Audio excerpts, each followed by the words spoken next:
welcome to our Friday mobility. We are going to do 15 minutes of opening up through the low back and hips. This one's really good if you get any pelvic pain, pain through the low back, that kind of thing. So let's get into it. We're going to start with our hip 90-90s. So starting with your feet nice and wide, about as wide as your mat. We're just going to go side to side. So rolling your knees to one side and then the other. Variation number one, if you're feeling a bit more chill, if you're feeling tight, is hands on the ground. If you're feeling a bit more adventurous, more open, just take your hands off and you can rock side to side. So you choose a variation that's good for you here. So 5, 4, 3, 2, and last one. Good. Opening up through the hips, we're going to take that right foot back behind you into a quad stretch and come down. We're just going to do, this is one of our only long hold type stretches. We're just trying to open up through the hip flexor and the quad here. Sometimes if they're super tight, we might not be able to open up through the hips as well. We'll be stuck in this kind of forward hip position, which puts pressure on our low back. So we're just briefly opening up there before we do all the rotational work. So holding here, not too much longer. So right leg is underneath. We're going to keep the left elbow down, put the right hand behind your head. So left elbow goes down, right hand behind your head, and you're going to rotate away from this leg. So the right leg's there, we're rotating across to the left, getting a nice big opening through the back. Looking back up at the roof and then rotate over. So opening up through our mid-back, through our thoracic, through our low back, and also that hip flexor. Last one. Good, and changing sides. So left leg tucks underneath, and we just hang out here for a moment. Maybe you're up on your hands, maybe you're lying down flat. Do whatever feels good for you. Opening up through that left-hand side hip and leg.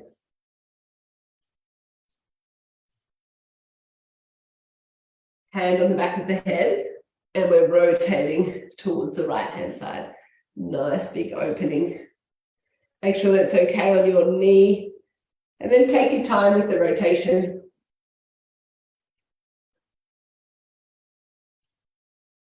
Good, and last one. Okay, rolling onto hands and knees. Now, this one's a really good one for any low back pain and opening up through the hips and pelvis, but it feels a little bit funny. So normally when we do a cat-cow, we kind of drop through the belly and look up. And if we're quite flexible in this upper portion of the spine, we're actually not moving this lower portion at all, and that's the section we want to unlock. So try and keep from your ribs up, stable, and we're just moving this section from the bottom of your ribs down. So we're just going tucking here and then untucking there. So you can see I'm not moving through the top section of my body. It's a really small movement. Tucking through the ribs and then opening. Sorry, through the hips. So just do 5 more like that with hips only. We'll go 4. This one's one that if you can get control of this movement, it'll help so much in our hip function. It just takes a bit more focus. Good. Now after this one, we're going to add on the mid-back. So you're going to tuck the hips or move the hips and then follow by looking up and moving the ribs. And now we do the same. We move the hips first, hips only, and then we move the rest of our spine. From the top, hips only, untuck, ribs go down, and then hips tuck, ribs go up. Good. Let's take left hand onto the back of our heads, go elbow to elbow, and then lifting up to the sky. Good elbow, lifting up. Morning, Karen. Good to see you, good to have you. Opening. Good, 2 to go. And last one, changing hands here. So to open up the low back and get more mobility in the pelvis, rotation is super important. So we can often be stuck through our side body, which jams up the low back. So we're trying to open up all through the spine and through the side. And this is good for everyone, whether you have pain or not. It's just good, healthy spine work. Last one. Good. One of my favorite ones at the moment is in yoga. It's called puppy pose. So your hands under shoulders, knees over hips. You're going to walk your hands out, keep your hips all the way up. Hang out here for a moment. Now, the wider your hands are, the less pinching there will be in the shoulders. So if you're getting pinching in the shoulders, just go wide with your hands and then walk your hands all the way over to the left and then place your right armpit down to the ground. So you should be getting a nice big side opening all through the outside of the shoulder,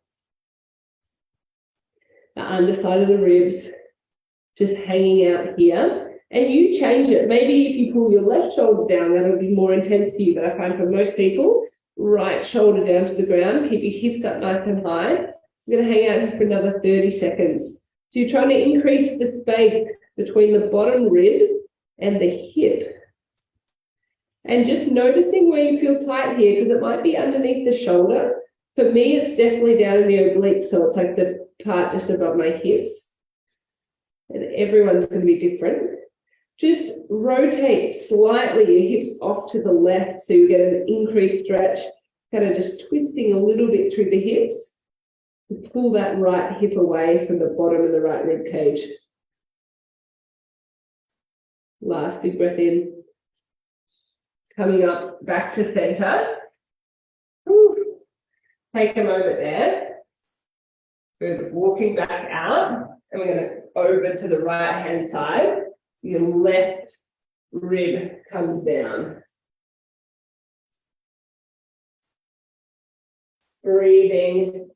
You can rotate your right hip away, pulling that left hip back.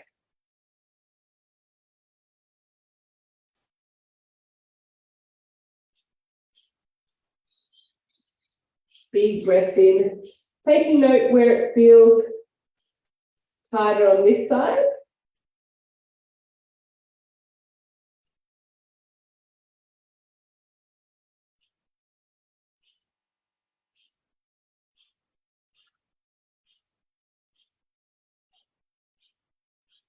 Last big breath.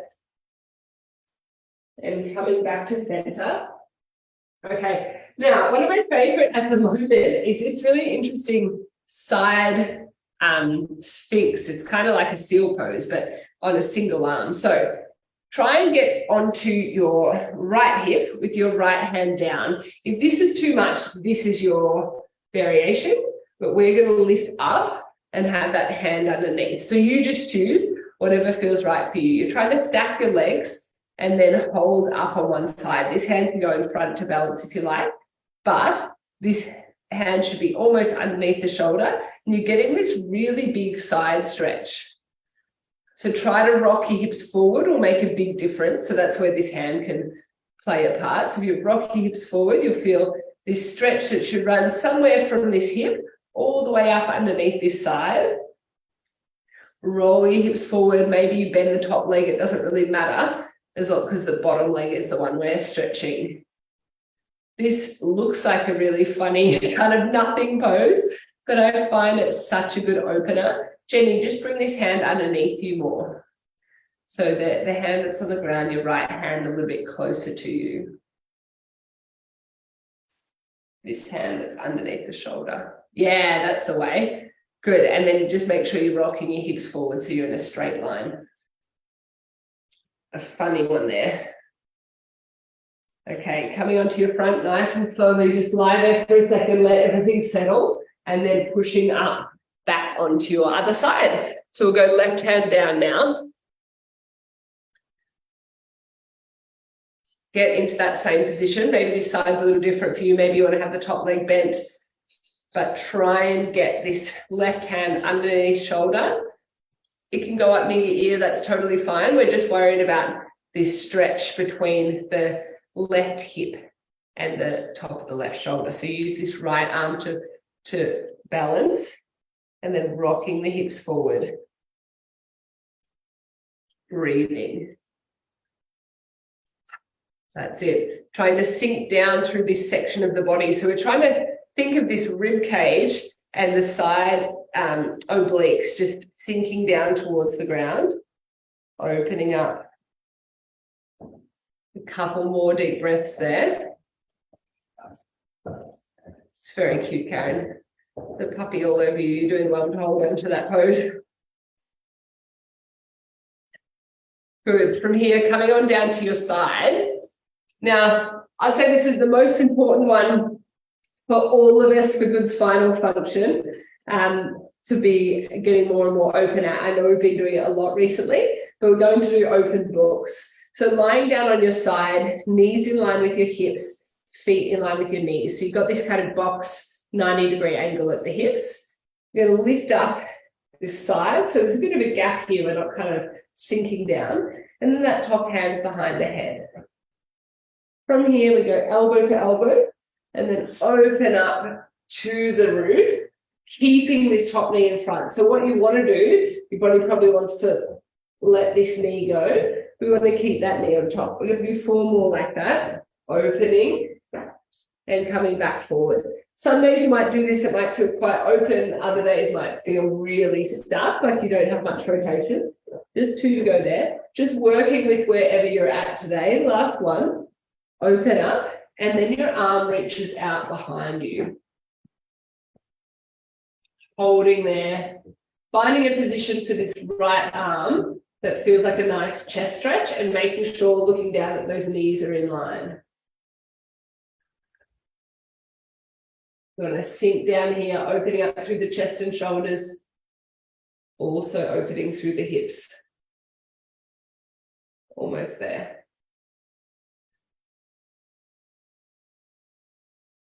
Good. Let's change sides onto the other side, setting up that same 90-degree position at the knees. So my right arm is out in line with my legs. Hand is behind the head. Let's go. We're going to go for 5 here, making sure you're moving the rib cage as well as the elbow.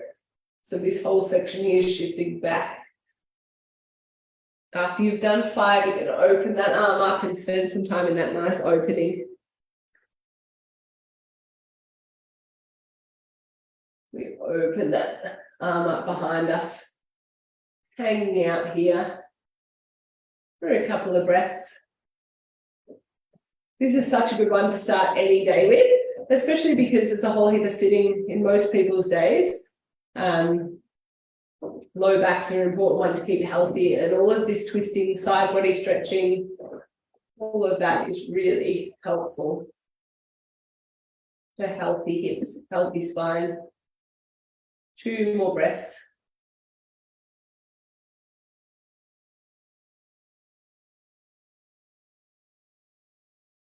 Good, coming on up to the center. And we're going to finish with a thread the needle. So back to our hands and knees. We're going to lift up through the left arm up to the sky, tuck it under, and pop that shoulder down onto the ground. So left shoulder goes onto the ground. Your right arm can go up to the sky and tuck around if that feels nice. Or maybe it can go on top of the other hand and press away. Holding here for a minute. Good, just keep that position there. Nice, Karen, that looks great. Good, Jenny. Both of you are really nice opening. Pressing the spine away, so getting this rounding through the back. So I'd be pressing my spine back towards you there, opening up. Tuck the chin in. If you want a little bit more, you can tuck the chin and round through the neck. Come back to center. Let's just push back to a child's pose for a moment. Nice long stretch here.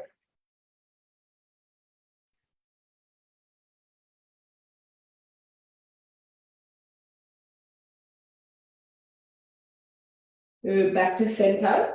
Let's reach the right arm up and tuck it under. And then the same thing here. Maybe you go over top. Maybe you pop that hand on top. You choose. But try and push your hips away. You'll find one direction makes the stretch stronger. So if I push my hips off to the right, and then I'm pulling this hand off to the left, you get this nice big opening through mid-back. Deep breaths there.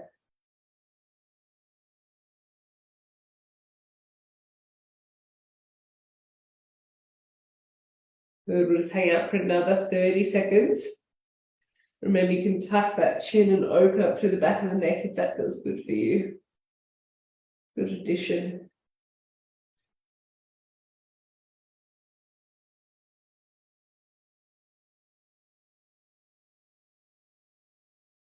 Good, coming back to that child's pose. Pushing back, hands out front.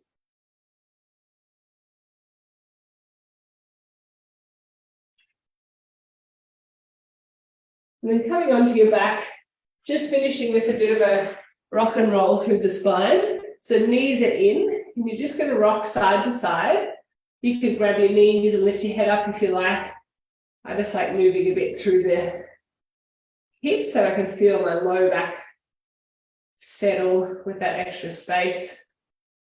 Squeeze your knees in, head up, and then extending out nice and long. Ah, good, well done. Great to have you, and awesome that you made the time for mobility today. Have a lovely weekend. Thanks, Karen. You too. Bye. Bye. Bye. See you, Jen.